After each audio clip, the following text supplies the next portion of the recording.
Somewhere in America right now, a World War II rifle worth tens of thousands of dollars is sitting in a closet, a garage, or a gun safe, and the owner has no idea. These 15 rifles are quietly becoming priceless. If you own one of these, do not sell it. Number 15.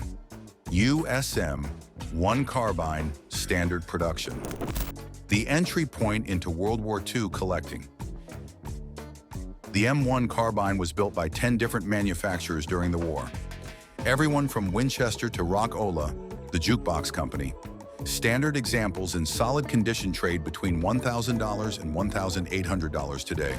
But all matching examples, meaning the receiver, barrel, and stock, all carry numbers from the same production lot, are climbing fast as collectors realize how many were mismatched through decades of arsenal rebuilds. A clean, fully matching Inland or Underwood is already outpacing inflation year over year. Number 14.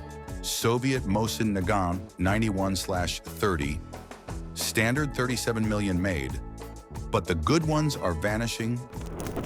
With roughly 37 million produced, the Mosin-Nagant is the most mass-produced military rifle in history, and for decades that kept prices rock bottom, as low as $200.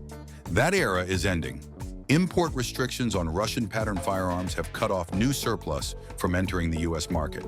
And the supply that's already here is the supply that will ever exist.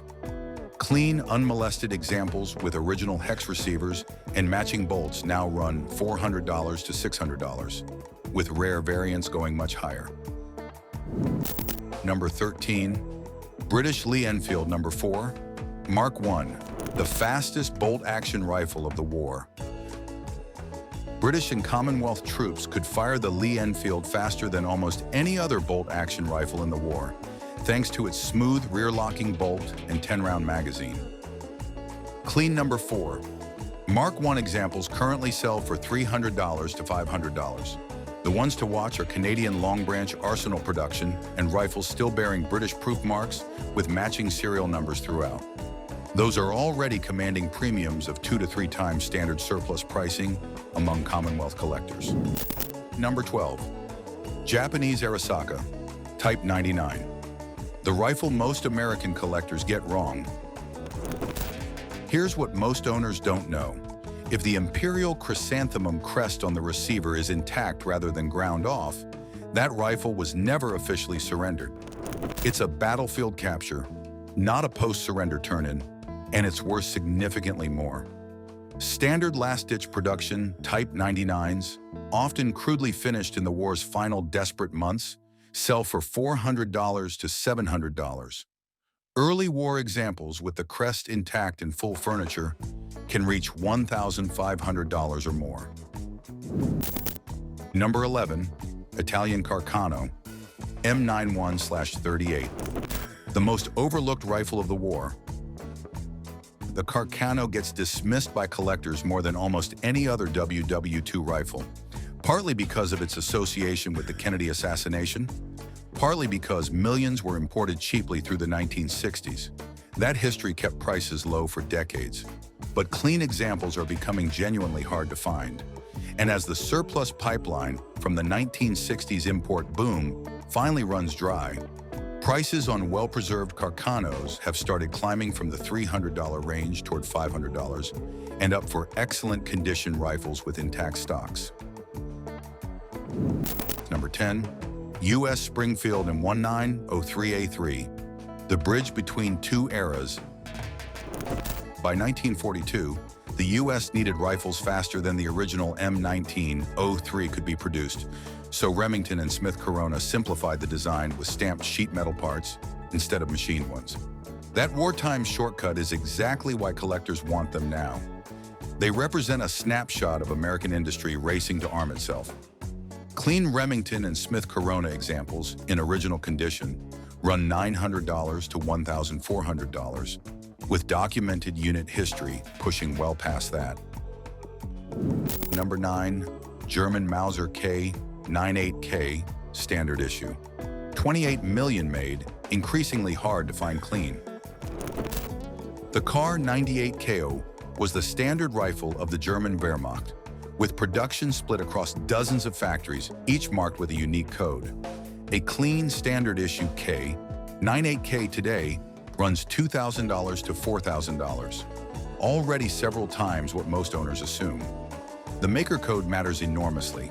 Early war Mauser produced examples in excellent condition with matching bolt and stock numbers are pulling ahead of the rest of the market fastest, as more buyers learn to read the codes that determine real value. Number 8. Finnish M39. Mosin-Nagant. The Mosin that isn't really a Mosin anymore. Finland took the basic Mosin-Nagant action and rebuilt it almost entirely. New heavy barrel, improved stock with a pistol grip, better sights, creating what many consider the single best shooting Mosin variant ever produced. Finnish craftsmanship and much smaller production numbers compared to Soviet output mean M39S already sell for $700 to $1,200, roughly double a standard Soviet Mosin, and the gap is widening as Finnish military surplus becomes one of the most actively sought niches in the entire bolt-action collecting world. Number 7. USM-1. Garand standard production. Patton called it the greatest battle implement ever devised. General Patton called it the greatest battle implement ever devised, and the M1 Garand remains the rifle every serious WW2 collection is built around. Standard CMP grade examples currently run $1,200 to $2,000. But here's what's changing fast. The civilian marksmanship program, the primary legal source of surplus Garands for American collectors, has been steadily running out of inventory. When that pipeline closes for good, the only Garands left will be the ones already in private hands. Number 6. German Gewehr 43, G43. Germany's answer to the Garand, and far rarer, Germany built the G43 to counter the Soviet SV T40 and the American Garand, but supply shortages meant total production was a fraction of the Garand's numbers. That scarcity is exactly why the G43 commands $3,000 to $5,000 today for a standard rifle in good condition, and sniper-configured examples fitted with the original ZF4 scope and mount, when documentation can prove the scope is original to the rifle, are realistically $8,000 to $12,000 rifles. Number 5. Soviet Mosin-Nagant 91/30 PU Sniper. The rifle that won Stalingrad. The Red Army fielded more snipers than every other army in the war combined, and during the brutal 6-month battle for Stalingrad, PU scoped Mosins racked up confirmed kills by the hundreds. Genuine examples, meaning the scope, mount, and rifle all carry matching wartime documentation, rather than a scope added decades later. Sell at auction for $2,000 to $3,000, with exceptional pieces reaching higher. The forgery problem with PU snipers is severe and well documented among collectors. Post-war Soviet scopes are almost identical in appearance to wartime production, and unscrupulous sellers have been adding non-matching scopes to standard Mosins for decades. The authentication community has gotten significantly better at spotting fakes through import mark placement, scope serial number ranges, and mount weld characteristics. And that expertise is widening the price gap between verified originals and everything else. An authenticated PU sniper today is worth 2 to 3 times a rifle with a scope that can't be proven original. That gap is only going to grow. Number 4. U.S. Springfield 1903 A4 Sniper, America's primary sniper rifle of the war. Unlike most nations, the U.S. didn't develop a dedicated sniper action. They simply selected the most accurate Springfield 1903 receivers off the production line and mounted a Weaver or Lyman scope. That makes verifying an authentic matching 1903 A4 extraordinarily difficult and extraordinarily valuable when you can. Documented examples with correct period scope and mount currently sell in the $2,500 to $4,000 range, and that range has been climbing steadily as collectors get better at separating genuine wartime snipers from post-war reproductions. What most people miss is how to identify the real thing. Authentic 1903. A4s were built without iron sights. The sight holes were left undrilled at the factory because the rifle was never intended to be aimed any other way. If you find a 1903 A4 with iron sight holes, someone drilled them after the war, and the rifle's value drops significantly. The scope itself matters enormously. A Weaver 330C or Lyman Alaskan in correct period configuration with matching base screws that haven't been disturbed is the difference between a $2,500 rifle and a $5,000 one. Most people selling these don't know how to look. Most buyers don't either. Yet. Number 3, Japanese Type 97 sniper rifle. The bring-back rifle with a paper trail changes everything. The Type 97 was a scoped variant of the standard Arisaka, issued in far smaller numbers than the standard infantry rifle, and most that survived came home as personal war trophies carried by American servicemen, what collectors call bring-back rifles.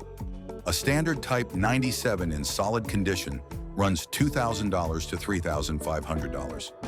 But a documented bring-back, meaning it has a named soldier's capture story, a unit history, or period paperwork attached, can push the same rifle to $6,000 or beyond. The story is worth as much as the steel. The Type 97 scope is a 2.5 power fixed magnification unit, distinctive enough that fakes are relatively easy to spot once you know what to look for. The reticle pattern, the scope body markings, and the mount's attachment geometry are all specific to the Type 97 configuration and difficult to replicate convincingly. That authenticity is easier to verify on Type 97s than on almost any other WW2 sniper rifle, which is part of why the documented bring-back premium is so reliable. When a collector can verify both the rifle and the story, there's no ceiling on what serious buyers will pay. Several examples with named Pacific Theater captured documentation have sold privately for well above the published auction record. Number 2, Japanese Type 2. Paratrooper rifle built to be taken apart, and almost none survived intact. Japan built the Type 2 specifically for paratroopers, a takedown version of the Arisaka that could be broken into pieces, dropped separately from the jumper, and reassembled on landing. Very few were produced, fewer survived the war intact with all original components, and the combination of low production and a brutal survival rate makes complete, matching examples some of the rarest Japanese rifles in existence. Authenticated complete examples with all original takedown parts have sold at auction in the $8,000 to $15,000 range, and that range is moving only one direction. The takedown mechanism is the key to identifying a genuine Type 2. The interrupted thread barrel-to-receiver joint, the same concept used on artillery pieces, adapted to a personal rifle, is machined to extremely tight tolerances and is essentially impossible to fake convincingly. What is possible, and what collectors encounter constantly, is a Type 2 receiver paired with non-matching or replacement barrel components. A Type 2, where the barrel and receiver serial numbers don't match, is worth perhaps half a complete example. A Type 2, where the barrel, receiver, bolt, and all small parts carry documented matching numbers, is in a category that barely exists. And the handful of collectors who specialize in Japanese paratroop equipment will pay accordingly. Number 1. German Mauser K98K Sniper, Mauser ZF41 or ZF4 matching. The single most valuable production rifle of the war. This is the rifle every serious WW2 collector is chasing, and the reason is simple. Almost none survived the way they left the factory. Scopes were removed, mounts were swapped, rifles were rebuilt and reissued for decades after the war ended. A K98K Sniper, where the receiver, bolt, scope, and claw mount all carry matching wartime serial numbers, verified, documented, untouched, is now one of the single most valuable standard issue production rifles of the entire war. Confirmed matching examples have sold at major auction houses for $15,000 to $25,000, and exceptional documented pieces have pushed past $40,000. Understanding what matching actually means on a K98K Sniper is where most collectors get it wrong, and where the real money is. The receiver and bolt need to match, That's the baseline. But a truly matching sniper also requires the scope serial number to fall within the correct production block for that receiver's manufacture date, the claw mount to carry a number consistent with the scope, and the stock cartouche stamps to be consistent with the rifle's documented unit history. Every one of those elements that can be verified adds value. Every one that can't be proven subtracts it. The difference between a K98 KS sniper that's probably matching and one that's documented matching at a major auction house is often $10,000 to $15,000 on the same rifle. That gap exists because the buyers at the top of this market are not guessing, and they're not paying guessing prices. 15 rifles. The cheapest on this list already costs more than most people assume. The most valuable is worth more than a down payment on a house, and every single one of them is becoming harder to find in original, matching condition with every passing year, because once a wartime rifle is reblued, reparked, or has parts swapped to make it match, that history is gone forever. If there's a rifle in your family from the war, your grandfather's, your great-uncle's, anything sitting in a closet, do not clean it, do not refinish it, and do not sell it before you know exactly what you have. Comment below with what's in your collection. And if you want to know exactly how to check whether your rifle's serial numbers actually match before you do anything else to it, that video's right here.